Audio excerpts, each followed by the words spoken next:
Buenas tardes. Continuamos con las clases sobre teoría del Estado. Recordamos que nos hemos referido en su momento a Aristóteles como el modelo o tipología que más ha permanecido en la historia. Damos nuevamente el concepto básico del Estado, entendiéndolo como una forma concreta de organización social que surge de las exigencias de una ordenación. El Estado, habíamos señalado, ya es el conjunto de todos los órganos que lo conforman.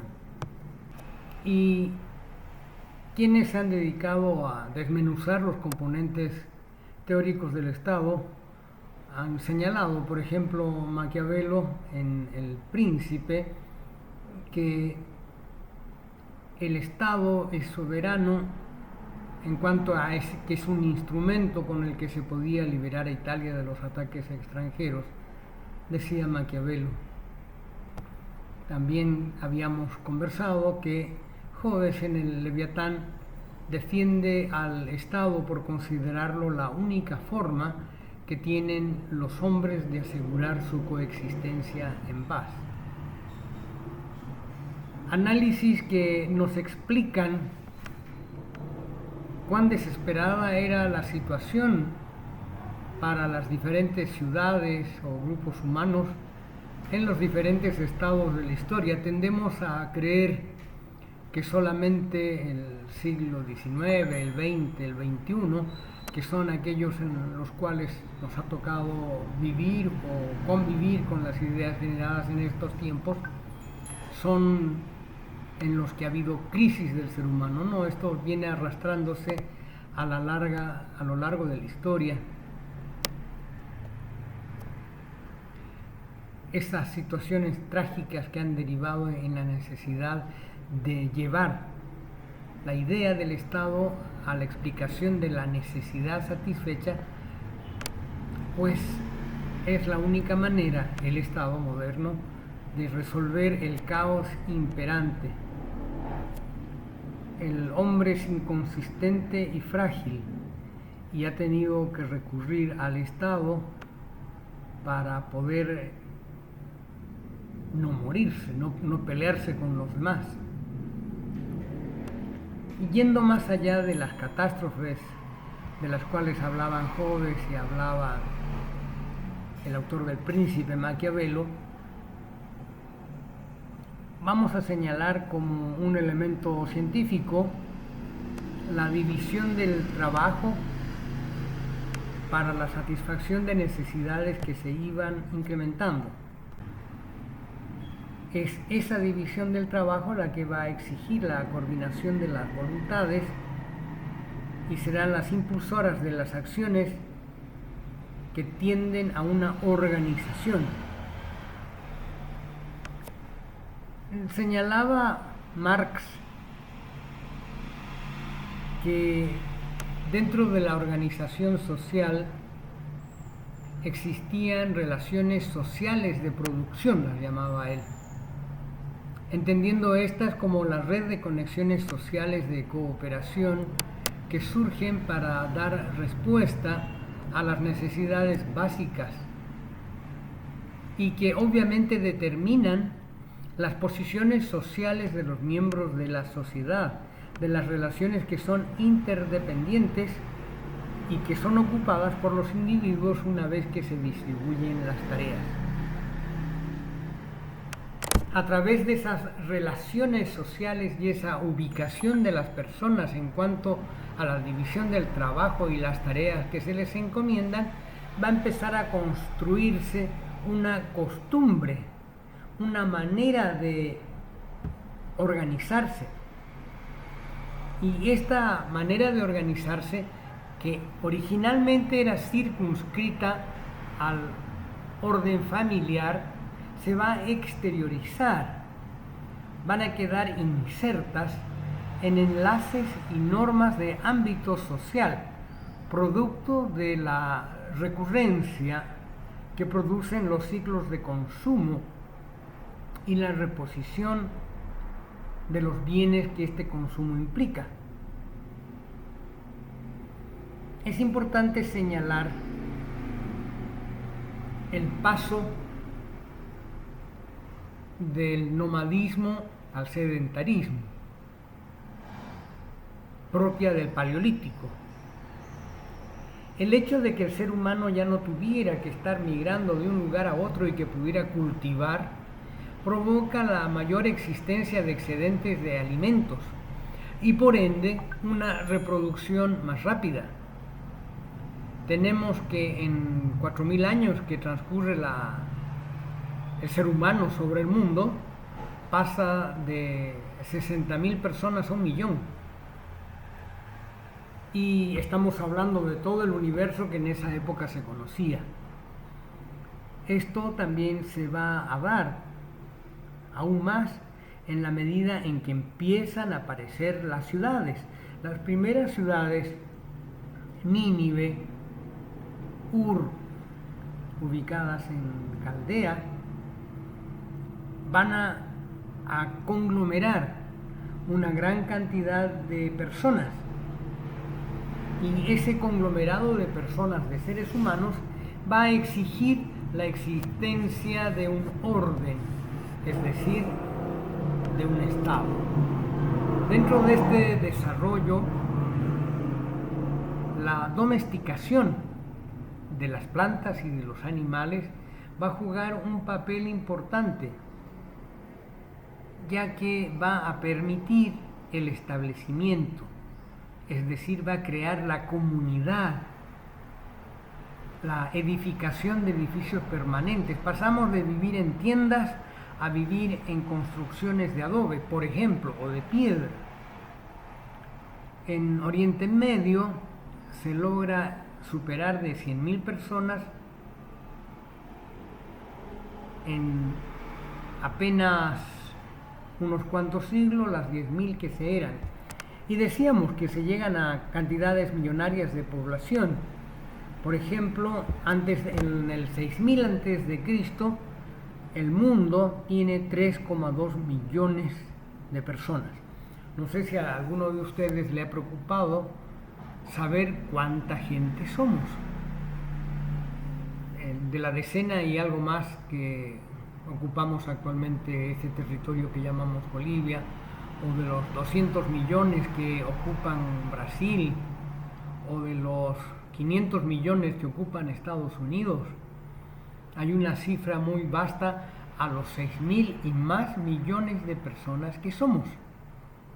Entonces vamos a ver en el decurso de las instituciones políticas y sobre todo en el decurso del Estado de qué manera la mayor población de personas va a requerir una mayor cobertura normativa y va a requerir que esa cobertura normativa se produzca en la creación del Estado.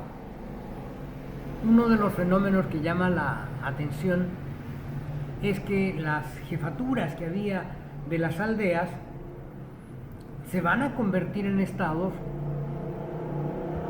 cuando existen fenómenos de centralización del poder. El poder se centraliza y se crean élites. Ahí ya está la semilla de lo que el Estado va a ser. No nos olvidemos que el poder es esencial en la concepción estatal. Ese poder que a la larga vamos a llamar soberanía y que va a permitir la diferenciación de los estados soberanos unos de otros y en relación a quienes tienen que acatar las disposiciones legales de un estado determinado en un momento histórico dado, vamos a llegar a la idea del imperium. El imperium es una palabra latina tomada de Roma que nos muestra que quienes son parte de este entramado social están unidos por la obligación de acatar el ejercicio de ese poder que también hemos señalado va a permitir la formación de élites que lo ejerzan. Un punto que no hay que dejar atrás son las ciudades-estado de Grecia. Ciudades-estado que van a mostrar mucho más compleja la organización de las estructuras estatales. O luego la ciudad romana que simboliza ya toda una organización de índole imperial que abarca gran parte de la tierra conocida en ese entonces. En la Edad Media ocurre lo que ha ocurrido en el siglo XX. Hay una revolución tecnológica. No se trata que estos antepasados hayan conseguido el celular, no, pero a la situación en la que se vivía, se considera que la Edad Media es un punto de desarrollo tecnológico tan importante que se va a traducir en la sobreproducción alimenticia. Es decir, los excedentes agrícolas llevan aparejado un incremento del comercio y un mayor crecimiento de las ciudades y los aspectos organizativos que les atañen. Al final de la Edad Media, las ciudades se convierten en lo más característico de los centros poblados de la Europa que conocemos. Vamos a ver entonces como un resumen que los diferentes estadios antropológicos, las formas en que el ser humano se va desarrollando en sociedad, hay una constante que vamos a llamar estatalidad. ¿Se acuerdan de la estatalidad cuando veíamos la clasificación normativa? Aquí hay una estatalidad de la organización humana. Es cada vez más el Estado el que se va a tomar las sociedades de desarrollo histórico que hemos estado viendo.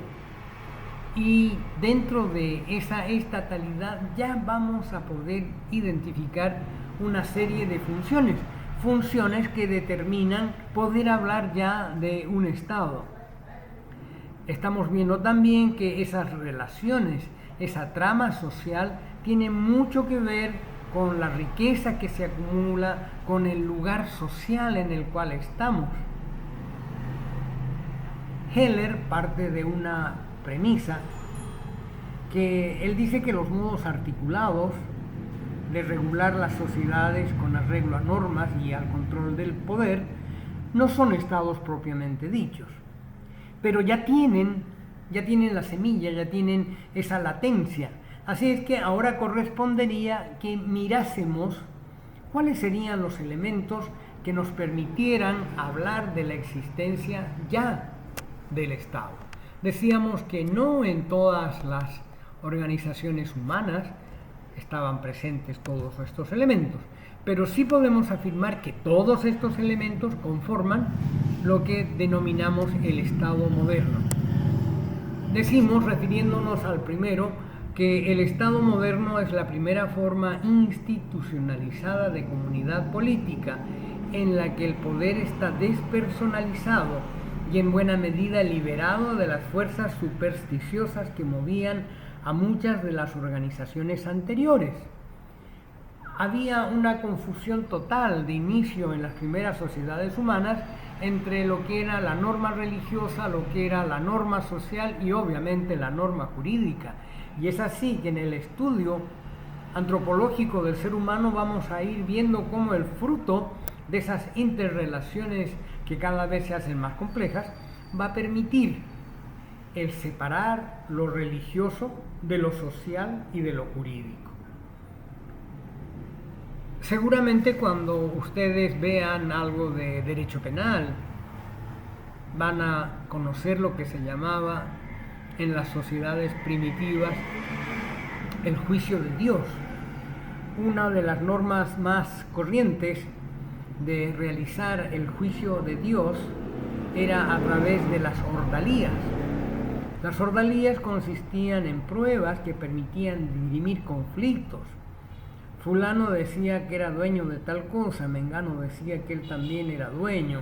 Entonces ambos eran sometidos a una prueba donde se suponía que Dios, el Dios que cualquiera de estas personas creyese, era el que le iba a dar la razón a uno u otro. Entonces se les sometía a situaciones, por ejemplo, caminar sobre brasas ardientes.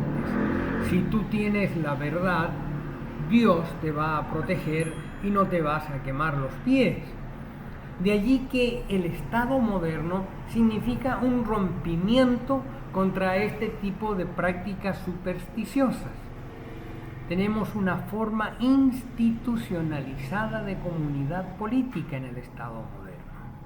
Tenemos una despersonalización, ya no dependemos del cacique, ya no dependemos del jefe de la horda. El ejercicio del poder, la tipología de la estructura del poder va a variar y se va a hacer compleja. Señalábamos que uno de los elementos fundamentales del Estado moderno es el desarrollo del concepto de soberanía.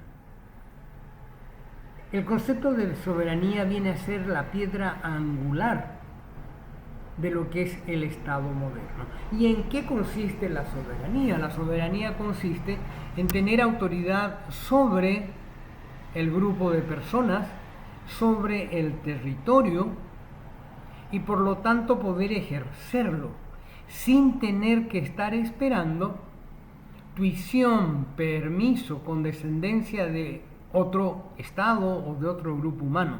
De allí entonces que la soberanía va a ser uno de los elementos fundamentales, puntales, en el concepto del Estado moderno. Como no podía ser de otra manera, quien es soberano, quien es Estado, obedece a su propio derecho. Entonces, la característica del Estado moderno en lo tocante a la normatividad jurídica es que está dotado el Estado de un ordenamiento jurídico que le es propio. Ahora es cada vez mayor la vinculación del ser humano en sociedad, es decir, la comunidad, con el territorio. Hay una imbricación cada vez mayor en el Estado moderno entre el individuo y el territorio donde está, donde ese Estado está. Originalmente en la fratria, en los clanes, era el lazo familiar el que le daba cohesión al grupo social.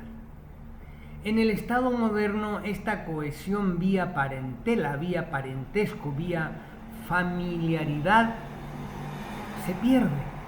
Y se pierde porque la base de la sociedad ya no va a ser la familia o el vínculo familiar.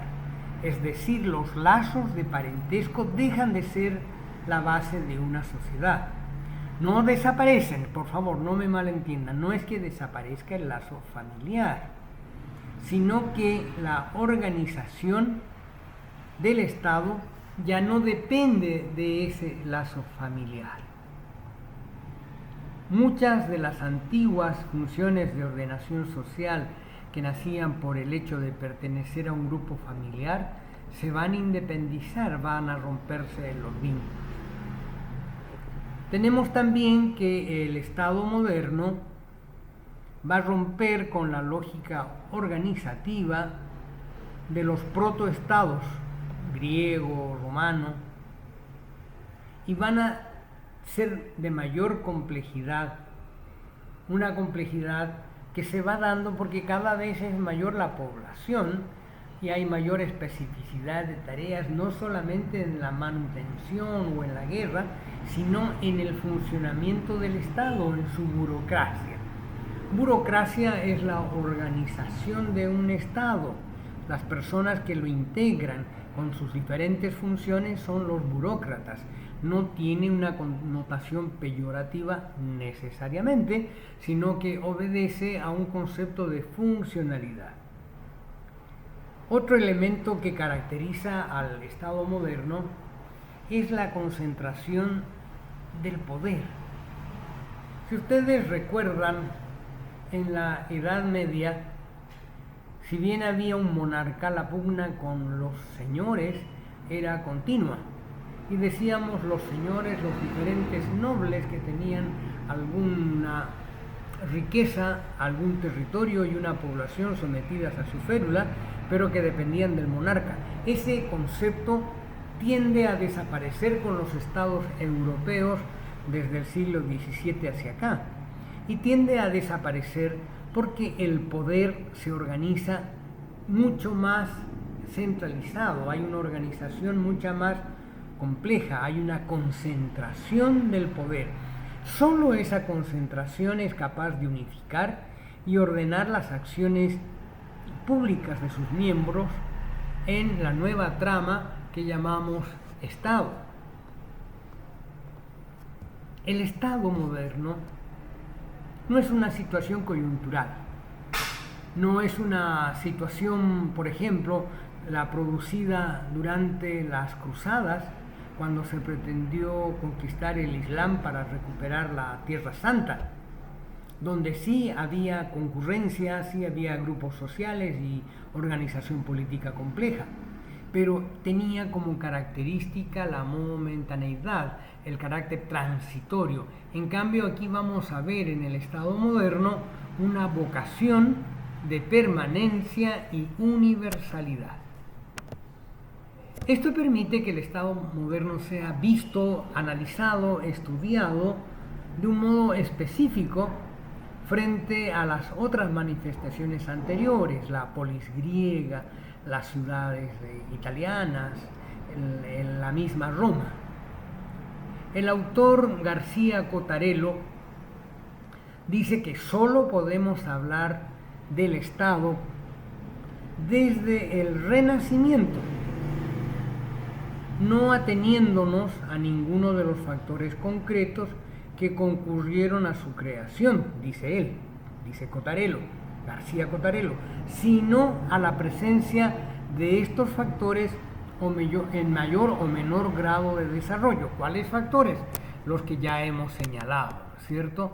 Los 8 factores que decíamos que es la primera forma institucionalizada, desarrolla el concepto de soberanía, posee un orden jurídico interno, tiene una vinculación estable con comunidad y territorio, los lazos de parentesco son reemplazados por otros lazos de poder, hay una ruptura de la lógica organizativa, hay una concentración de poder y hay una idea de permanencia y universalidad. La palabra Stato es utilizada por Maquiavelo. En cambio, Hobbes utiliza la palabra civitas, ciudadano. Este concepto de Estado, de ciudadanía, en inglés se dice Commonwealth,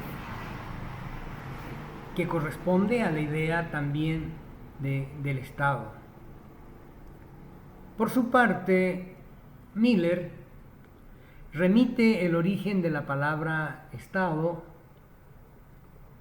a la locución status regalis, que era el término empleado para referirse a la condición y el poder del príncipe, y obviamente por extensión a posteriori, locución que permitió hablar de la constitución del Estado.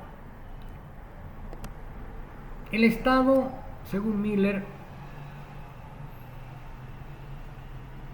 es algo distinto de los cuerpos políticos desarrollados en Europa con el Renacimiento y la Reforma, ya que el papel del Estado como tal en un Estado moderno va a traducirse sobre todo en el concepto de la soberanía. Es la soberanía el elemento de mayor trascendencia que permite diferenciar el Estado de los cuerpos políticos desarrollados en el Renacimiento y en la Reforma.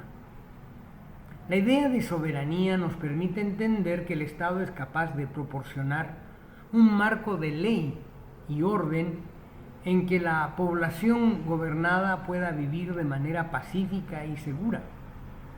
Por lo tanto, de acuerdo a estas premisas de Miller, el Estado regulará y administrará todos aquellos aspectos que se considere que caen bajo el dominio público, por medio de instituciones legislativas, ejecutivas y judiciales. Hay entonces una coincidencia entre la necesidad de la existencia del Estado, nacida por la exigencia histórica, para la creación teórica o doctrinal de este, donde dentro de las características,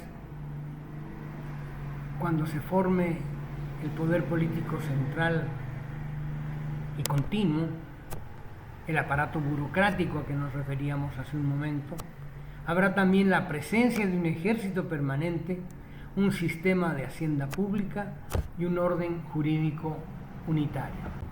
En base de esas consideraciones, precisamos que en adelante por Estado entenderemos en sentido estricto un tipo de organización política surgida en la modernidad europea occidental.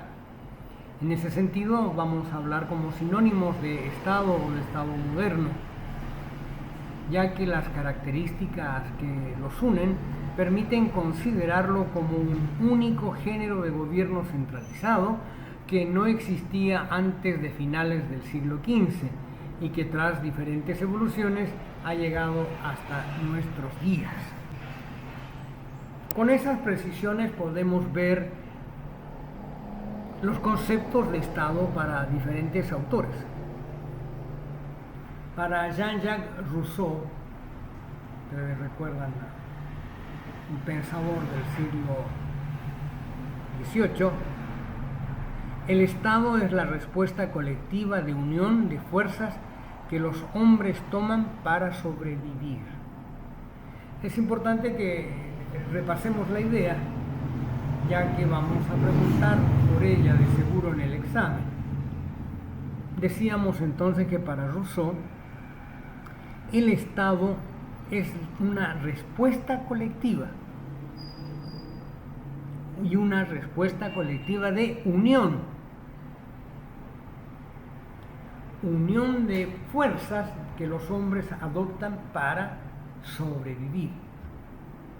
Decía Rousseau: parto de considerar a los hombres llegados a un punto en el que los obstáculos que dañan a su conservación en el estado de naturaleza logran superar, mediante su resistencia, la fuerza que cada individuo puede emplear para mantenerse en ese estado.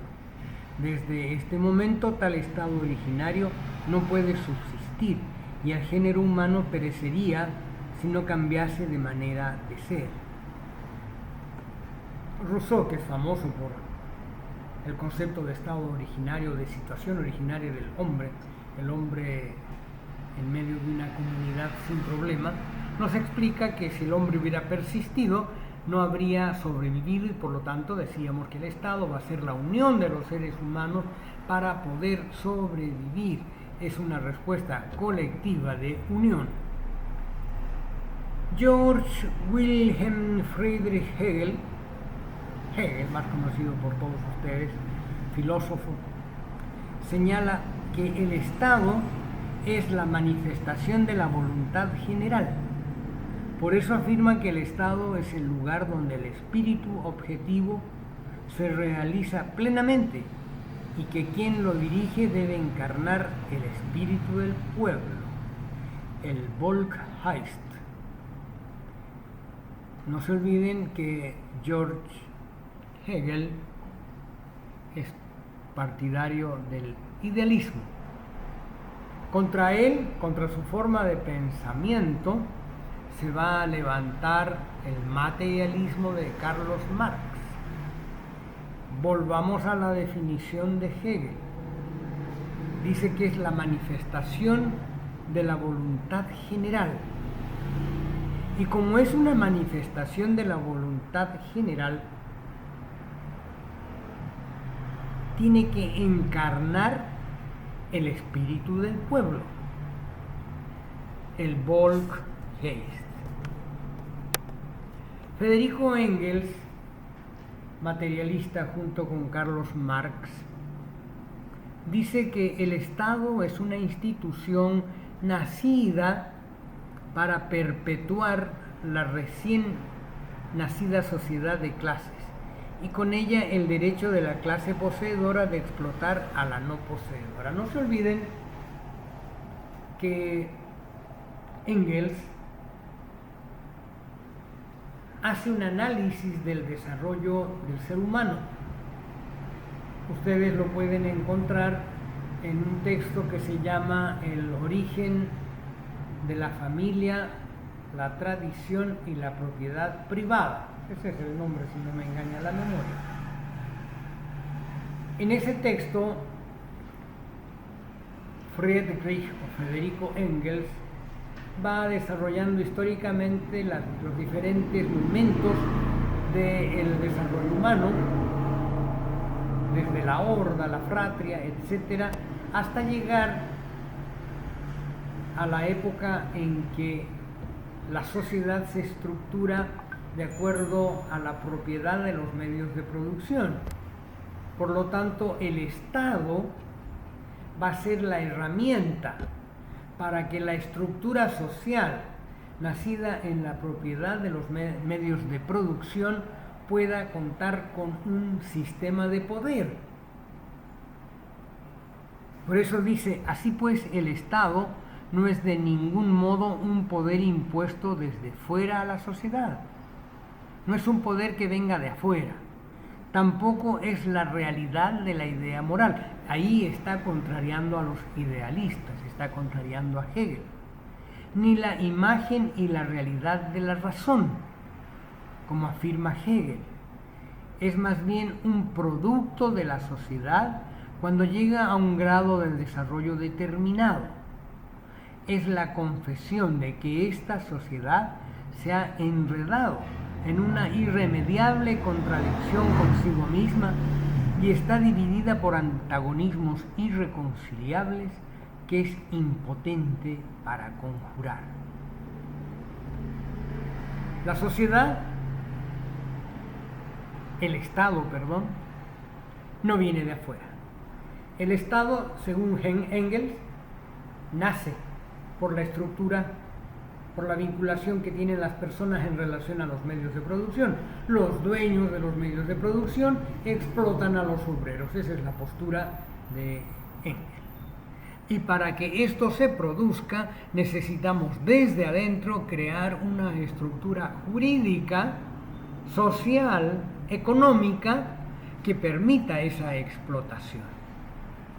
Por eso que las ideas de Hegel, de la necesidad del espíritu del pueblo, etcétera, etcétera, que se muestran un poco del exterior hacia el Estado, son rechazadas por Engels, que dice no, es esta lucha la que requiere para mantener la estructura de poder una construcción que llamamos Estado, que nace desde dentro, que no se impone de afuera y cuyo único fin es perpetuar este latrocinio de los dueños de los medios de producción sobre los obreros, que se materializa en el precio.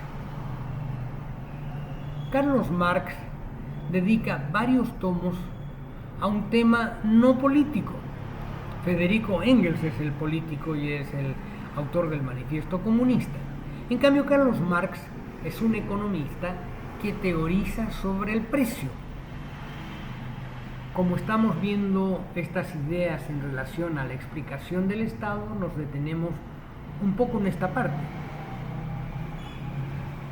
¿Qué es el precio? ¿Por qué ustedes van a un mercado y lo que compran lo pagan en X y no lo pagan en menos X o en más X? Según Carlos Marx, es parte del precio lo que el dueño del medio de producción le entrega al trabajador. Es parte del precio lo que el dueño del medio de producción gasta en la materia prima. Es parte del precio lo que se ha gastado por el dueño del medio de producción en el medio de producción, en la maquinaria. Todos esos elementos sumados actualmente se llamarían el costo de la producción. Dice Carlos Marx, si tengo 100 obreros y luego de haberse determinado estos montos, la maquinaria, el tiempo, la materia prima, tengo como producto de la venta líquida 100 pesos, o 100 dólares, o 100 rupias, o 100 denarios, 100 reales, lo que ustedes quieran. ¿De quién son esos 100? Sino de esos 100 obreros. Pero ocurre que el bien vendido no tuvo el valor de 100, se vendió en 130. ¿Por qué el dueño del medio de producción se queda con esos 30? Esos 30 son de los obreros, y cuando el dueño del medio de producción se los queda, los está robando, porque el precio es el precio en que se vende, pero tendría que ser repartido entre los factores de la producción, y si no es repartido, es un robo. El Estado es una creación de los ladrones, de los industriales, para mantener este estado de cosas, para impedir que el resultado de la venta, el precio real, se distribuya entre quienes son los dueños de verdad de ese precio, que son los obreros. Imagínense, estamos pues en plena época de industrialización en el Commonwealth en Inglaterra, luego va a ser en Estados Unidos. Una idea de este tipo era pues desquiciante. Sigamos viéndolo a Federico Engels. Pero a fin de que estos antagonismos, estas clases con intereses económicos en pugna, no se devoren a sí mismos y no consuman a la sociedad en una lucha estéril, se hace necesario un poder situado aparentemente por encima de la sociedad y llamado a amortiguar el choque, a mantenerlos en los límites del orden. Y ese poder, nacido de la sociedad, pero que se pone por encima de ella y se divorcia de ella, es el Estado. De allí, de ese pensamiento, que como les digo tiene una base económica, que es el estudio de la teoría del precio, viene el planteamiento de que al ser el Estado el instrumento de dominación de las masas en favor de los dueños de los medios de producción, tendría que haber hacia adelante, hacia el futuro, una sociedad sin robo, es decir, donde el precio se distribuya entre los obreros y por lo tanto sin Estado. Interesante, porque el ácrata que veíamos al inicio de estas conversaciones nacía del concepto de yo soy libre, en cambio el Estado me limita en mi libertad. Es un componente que construye el poder, es un componente que es generalizado y saca normas jurídicas para todos, y yo en mi individualidad me es molesto y quisiera romper con ese Estado y volver a ser libre. En cambio aquí es al revés.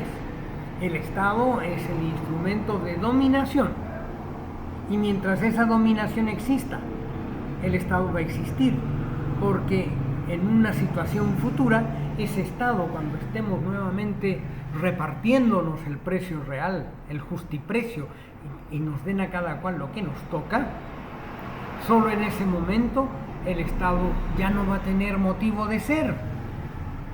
Entonces vamos a poder vivir el comunismo en una sociedad sin clases y sin Estado. En ese momento, esto era pues la debacle, todo el mundo encontraba muy lógica la postura de Marx, aparte que era un análisis teórico económico. Creo que era en la década de los 80 que concluyó la Guerra Fría, nacida después de la Segunda Guerra Mundial, y el comunismo dejó de ser una explicación de la teoría del precio, y el comunismo dejó de vaticinar el estado a futuro de una sociedad sin clases y de una sociedad sin Estado, allá por los 80.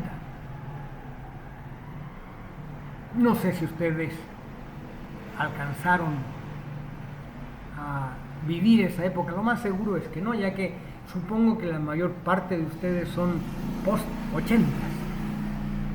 ¿Qué importancia tiene? Tiene una importancia trascendente, ya que no ocurrió la predicción, la receta, el análisis, el paradigma marxista no funcionó. La teoría de que siempre iba a haber una tesis y una antítesis, como había la lucha de clases y pasa a ser un paradigma de investigación científica, así como fracasa económicamente, fracasa científicamente. Porque resultó que la riqueza del ser humano y de la sociedad superaban este concepto. Considero siempre que es muy buen ejemplo lo que ocurre en nuestro país, y no un ejemplo solamente para nosotros, sino para cualquiera que quiera estudiar lo que el Estado es. Veamos esas características que el Estado debería tener.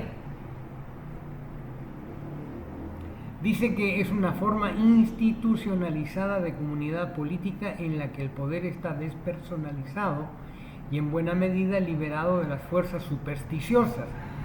¿Será así en Bolivia? Más bien pareciera que hay un afán actual de sujetar el Estado a las fuerzas supersticiosas a través de los callaguayas, los sacerdotes, los chimanes, que una vez al año van con la autoridad del poder ejecutivo, la organización política, a diferentes anfiteatros del país para en ceremonias invocar dioses.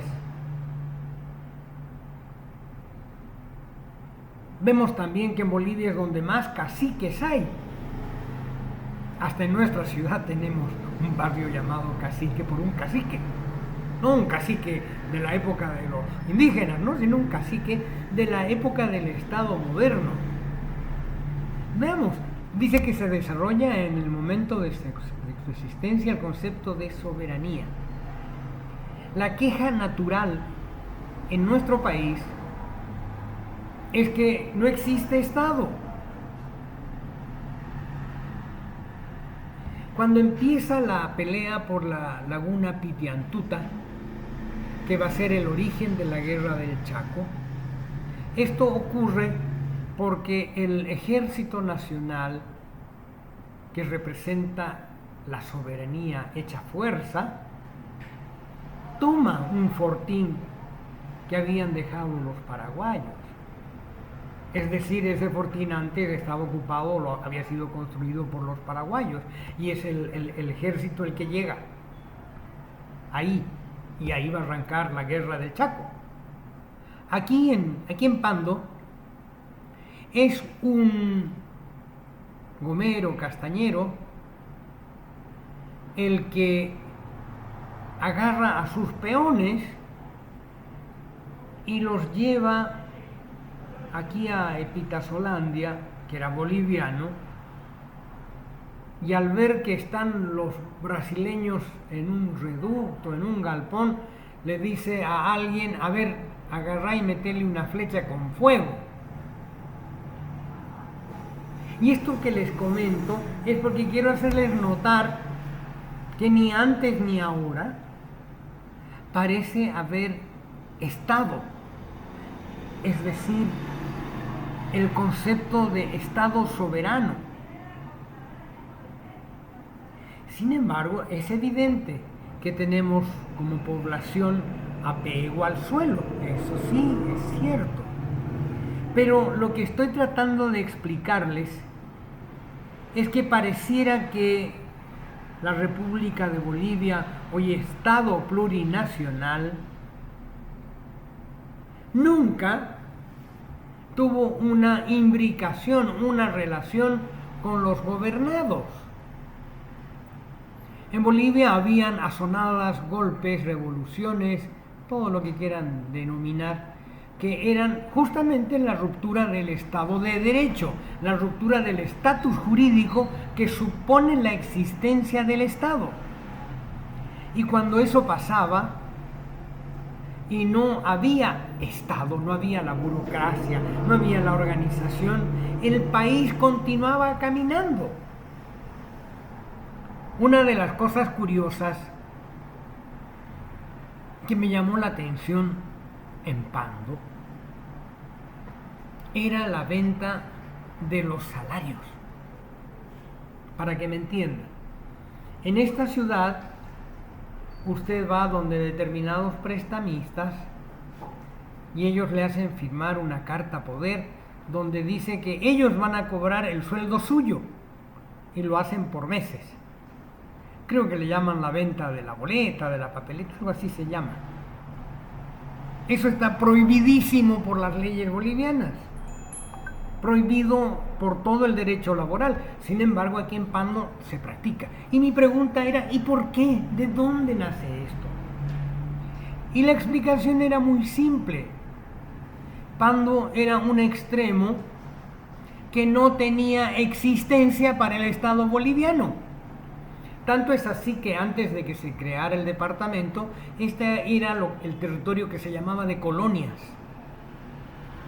Y por lo tanto los funcionarios públicos que venían a trabajar acá, aduana, educación, salud, conseguían que les dieran su designación en La Paz. Y ellos se venían aquí a trabajar y pasaban los meses y los meses y los meses, y esas personas, esos funcionarios públicos, servidores públicos de hoy, en este departamento donde no había Estado, tenían que comer, tenían que vestirse, tenían que vivir. Y es ahí donde había empezado la venta de los vales, la venta de los salarios, como una forma que la gente que tenía residencia fija en Pando, los pandinos, pudiera mantener a la gente que venía de afuera en función de Estado, de un Estado que los había olvidado. Era parecida a la novela cuando un tren se pierde en la serranía colombiana y el tren llega hasta donde terminaba la línea porque se habían robado la plata para hacer el resto, y como ahí termina el tren, ahí se baja la gente y ahí la gente construye el pueblo, y de esa manera subsiste, pervive.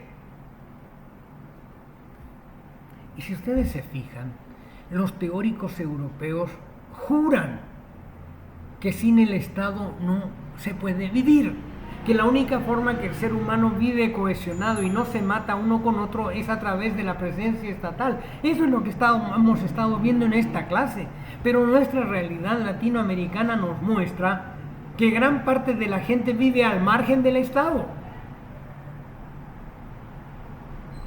¿Por qué no se puede erradicar el contrabando? Porque la gente deja esas tareas para el Estado. Al boliviano no le molesta el contrabando, le encanta comprar cosas del exterior a un precio bajo y no comprar cosas locales a un precio alto. Vean las premisas que estábamos estudiando. Posee un orden jurídico unitario. ¿Cuánta normativa no se cumple en nuestra ciudad el día de hoy? No sé si les ha pasado, aún no. Allá por el año 2000, la pelea continua en los juzgados de aquí y del resto del país. Cada departamento con su manera de hacer el derecho. Señor juez, señor funcionario, esto no es así. Ah, no, pero aquí lo hacemos así. Si se fijan, como Estado no cumplimos todos los requisitos. Tendrá además una mayor concentración de poder que le hará capaz de unificar y ordenar las acciones públicas de sus miembros en tramas de relaciones mayores. Estamos en el siglo XXI y recién se está construyendo una carretera que pueda unir Pando con el resto del país. Terrible enseñar teoría del Estado en una ciudad, en un país, en una república, en un Estado que muchas, pero muchas veces se ha visto carente de Estado y ha demostrado que sí se supervive. ¿Cuántas veces en los pueblos la gente vive como puede y hace las cosas como puede porque el Estado no está presente? Y esta contradicción plantea muchas más. La primera de ellas, y espero que ustedes la entiendan en el sentido en que se las explico, es que el orden jurídico no cambia la vida. Tenemos como altoperuanos, guairalevas, sucesores de la culta charcas, tenemos la creencia que el ser humano cambia con la norma. Y esta es una creencia que la tiene muy, pero muy asimilada las clases populares de este país, sobre todo las clases originarias, más claramente los indios y más claramente los indios del altiplano. Creen, eso le enseñaron los españoles, que las leyes se acatan per se y que las leyes cambian a las personas. Por eso que ahora que ha habido una visualización mayor de estos grupos originarios, han concurrido en masa a las asambleas legislativas para dictar todo tipo de normas, tarde y mañana más normas. Por ejemplo, las normas sobre la violencia a la mujer. Cada vez tenemos más, tenemos la primera, la remodelada, la reactualizada, y sin embargo siguen matando a las mujeres y las siguen golpeando, porque el derecho no cambia a las personas. Las personas se cambian por otros motivos que no son motivos de esta clase. Pero veamos las contradicciones cuando enseñamos la materia. Estamos enseñando teoría del Estado, nos estamos basando en los pensadores europeos, pero empezamos a repensar. Se nos ha dicho un momentito, estas son las ideas abstractas, generales, no estamos hablando de su país ni del Estado de Bolivia, pero nosotros vivimos acá y tenemos que pensarlo y estamos corroborando que parece que no tuviéramos Estado en este siglo XXI y que parece que las normas no cambian a la gente y que parece, aunque sacáramos las normas más drásticas para impedir malas conductas de los funcionarios, estos van a estar siempre en torno de la mordida, en torno del soborno, lo cual no va a impedir, eso les aclaro, cuidado, no va a impedir que el día del examen final van a tener que repetir todas las teorías europeas que vamos a aprender sobre el Estado, el gobierno y las formas de visualización política. Pero esto es muy importante que ustedes como futuros profesionales lo entiendan y lo tengan claro. Aquí sí tenemos una doctrina que como que no calza con nuestra realidad, como que no calza plenamente. Tal vez el día de mañana logremos de que Bolivia sea un Estado y que sea un Estado de derecho y que la normativa se aplique en todo momento y no solamente a veces y no solamente en favor de algunos o de otros. En relación a Engels, volviendo a nuestro amigo que nos ha disparado a hablar de tanta cosa, les decía, el comunismo como una técnica de análisis, el materialismo como un paradigma científico, está en gran parte superado. Pero obviamente que sigue habiendo gente que se aferra a eso, No sé si han leído a Habermas. Hay varios autores bolivianos que son fruto obviamente de su medio. Nuestro país se ha agarrado en gran parte a estas doctrinas del socialismo marxista, del comunismo, y no nos da a veces el impulso para salir de allí. Pero es evidente que eso es historia. No funciona la economía bajo esas visiones. Y eso es bueno entenderlo. Analizar el caso de Cuba nos permite entenderlo. Analizar el caso de Venezuela nos permite entenderlo. Bolivia fue una excepción, aunque no lo crean. Le llamó a mucha gente la atención que pese a ser un país socialista, como lo declara quien lo gobernó, era un país exitoso en cuanto a las cifras globales, en cuanto a la estructura global. Era un país con unos índices de crecimiento muy, pero muy altos. Espero que eso se mantenga, más allá de si tenemos o no tenemos estados. Es bueno agregar que también una lucha de clases, como se plantea desde el marxismo-leninismo, es imposible de sobrellevar. El país no existiría si las cosas fueran así. Recuerdo que durante el gobierno de Víctor Paz Estenssoro se planteó la alianza de clases, y esto se ha renovado muchas veces, queriendo decir que no estamos en el país para eliminarnos los unos a los otros, sino que, conforme al criterio del nacionalismo moderno, un país es un intento compartido para tener un lugar mejor donde vivir. Eso es un país. Espero que estas generalizaciones del Estado nos permitan el día de mañana poder crear una estructura normativa mejor, siempre con la conciencia de que el ser humano no se transforma, no nace, no vive ni muere por la norma jurídica, sino que son otros los elementos que lo llevan, son otros los principios que lo mueven. Pero nosotros sí somos estudiantes de Derecho y tenemos que aprender todos estos elementos. Muchas gracias, hasta la clase próxima.